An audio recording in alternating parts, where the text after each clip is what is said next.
All right, so let's start with talking about a basis. The plural, because this is Latin or Greek, is bases, but that looks like another English word, but basis is a set of vectors that are both linearly independent and span the space. So we can also base our idea of dimension on the idea of a basis. The dimension of a space is the number of vectors in a basis for the space. So these are closely related to each other. Now, when we talk about the basis, normally we're going to be talking initially about full vector spaces, so like R2, R3, etc. But as we go on, we're going to be talking about subspaces. When we talk about the full space, then this idea of dimension becomes very clear and transparent. If you have 3 components of a vector, then that's a vector in R3. And so to span all of R3, you're going to need 3 vectors, 3 independent vectors. So 3 vectors are the minimum that you need to span the space, and you need 3 vectors that are also independent. But when we get into subspaces later on, we're going to be thinking about vector subspaces or vector spaces that don't quite fill out the whole space. So we could have a set of 4 or 5-dimensional vectors, but which only span a subset of dimensions 2 or 3 dimensions large. So we are going to be talking about those in that context later on. So kind of keep in mind, just because we have a vector of a certain length doesn't necessarily guarantee that in a particular context that you're always going to have that many vectors or it's not a basis. But that is sort of where we're going to start, because we're worrying about, in our definition, we're worrying about the whole space, all of R2, all of R3, all of R4, and not a subspace. But when we introduce this idea later on of subspaces, then we will essentially have to modify our concept of what a basis is to fit that subspace and not the whole space all the time. So let's think about these Rn, a basis in Rn. So a basis in Rn is going to require n linearly independent vectors. So and again, let's put these together. The minimum number of vectors needed to span an n-dimensional space, again, in the conventional definition of dimension, is n vectors. N vectors may or may not span the space, but that's the minimum number required. If you don't have that many vectors, then it doesn't span the space. So then the set must also be independent. So what this implies is that any basis of Rn will have exactly n vectors, because we've seen when we talk about linear independence, if we have more than n vectors, then they're definitely dependent. We actually talked about that specific example in another video that I did on linear independence. So more than n vectors, dependent. But you can have both the span and independence if you have exactly n vectors. Now, just because you can have it doesn't mean that you do have it. And so in order to test this, whether a set of vectors can be a basis, put them into a matrix and row reduce to identify the number of pivots.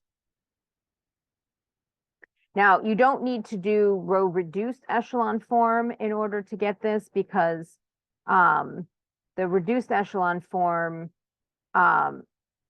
is going beyond where just the pivots are. Regular echelon form is fine because it will show you where the pivots are. And once you've identified the pivots, you're good. You don't, again, we're not solving for, there are certain things where we do need to go to reduced echelon form, and this is not one of them. We just need to identify the number of pivots. As long as if there is a pivot in every row, then the set of vectors spans the space. If there is a pivot in every column, then the set of vectors are independent. So to form a basis, we need to have pivots in both every row and every column. And so, thus, the matrix must be square. If it's rectangular, either more rows or more columns, then in either case, we're either not going to span or we're not going to have independence. Now, as I said, later on, when we get into subspaces of Rn, then it is possible that we'll only be looking at spanning a subspace, so spanning not the entire space. And then we won't necessarily, we'll be spanning, again, not all of Rn, but some smaller dimensional space. And so we won't require every row to have a pivot, because again, it won't be square. We won't necessarily have n pivots, the same as the number of dimensions. But for all of Rn, then that is what we need. So let's look at an example. So is the set below, let's rephrase this. Does the set below form a basis for R3? Question mark.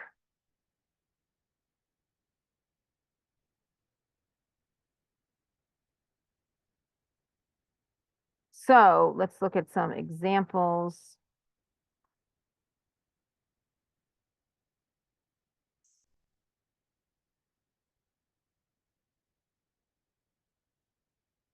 So 1, 2, 3. 1, 3, 5. 1, 4, 7. 1, 5, 9. Now, for this example, the simple answer is no, because there are too many vectors. They cannot be independent. So one of our requirements fails. Now, if we were to row reduce this, then we could confirm that that is in fact the case.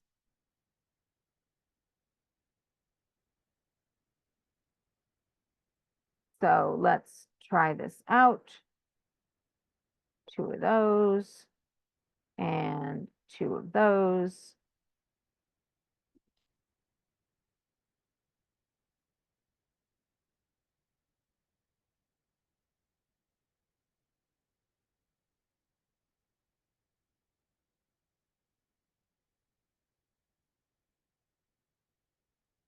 And let's row reduce and see what happens. Now, it could be independent, it could be dependent in other ways besides just what I just said about the there's just too many vectors. There could be two levels of dependency, but let's go ahead and give it a try. Now, if we do the row reducing, and I reduced all the way because I used my calculator,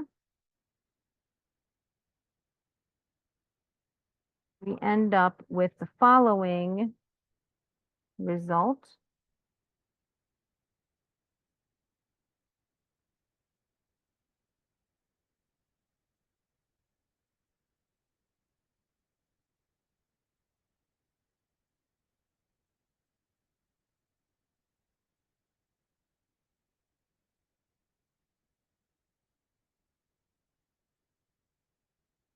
So in this particular case, we ended up with only two pivots.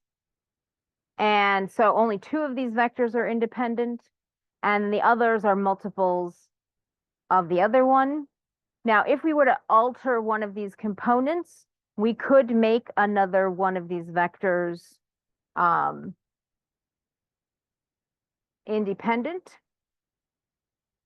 So let's say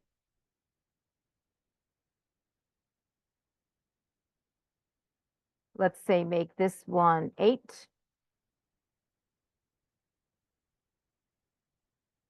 So that it's not a linear combination of the other two, and then see what happens. Now, after making that change, what I end up with is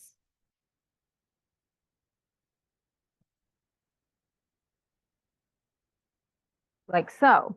So now, again, I have 3 vectors that are independent, and I still have a 4th vector, which is not independent. You can see even though there's 3 pivots, 1 in each of the rows, there is not 1 in each of the columns. And so this fails our test. This is not a basis. The previous example only had 2 pivots, so it's still not a basis. But even if you can get all the way to that 3rd row with a pivot, you still do not have a basis because you have a column that doesn't have that needed pivot. There just isn't space in the matrix to put another row. And you cannot just willy-nilly start adding in extra rows of zeros to force it into R4. 4 vectors in R3 will always fail to be a basis because they will always fail to be independent. All right, so when you have fewer vectors, then when you row reduce your matrix, you're going to get something that actually does form a basis. So let's take this one and let's take our last vector out. So this is actually a theorem that if you have a set of vectors where some of them are dependent, you can remove the vectors in order to get a basis. So normally problems will not ask you that in the beginning. They'll just say, is it a basis or not? But then you may have further questions like,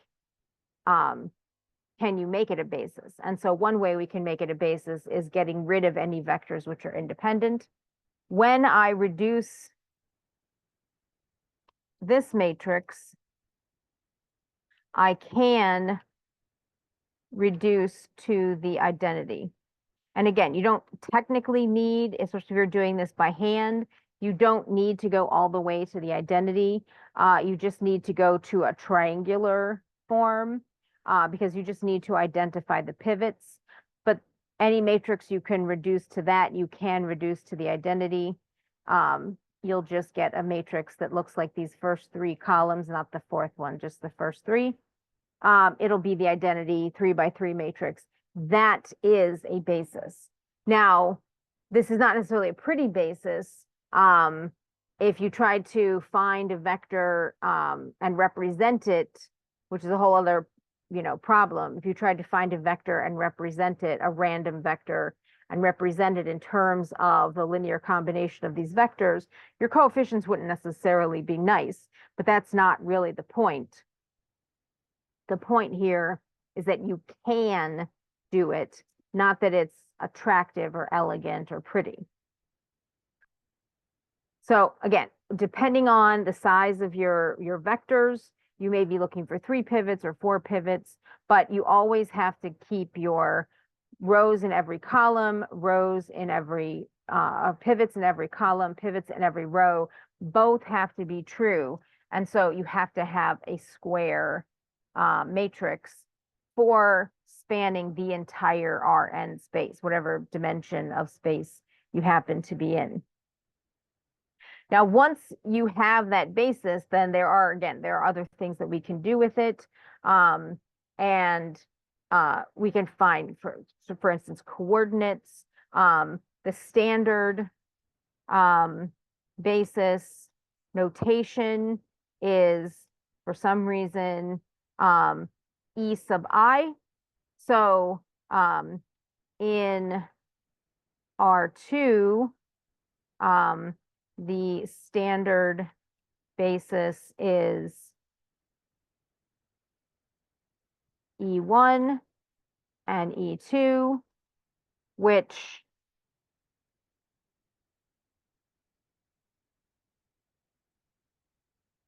is 1, 0, 0, 1. And in R3, the standard basis would be numbered E1, E2, E3, and the vectors would be 1, 0, 0, 0, 1, 0, 0, 0, 1. Again, your standard basis vectors. All of these, and you can see just from the way they're set up, they already have rows in every, pivots in every row, pivots in every column. When you turn them into a matrix, you just get the identity. That is the standard basis that we work with.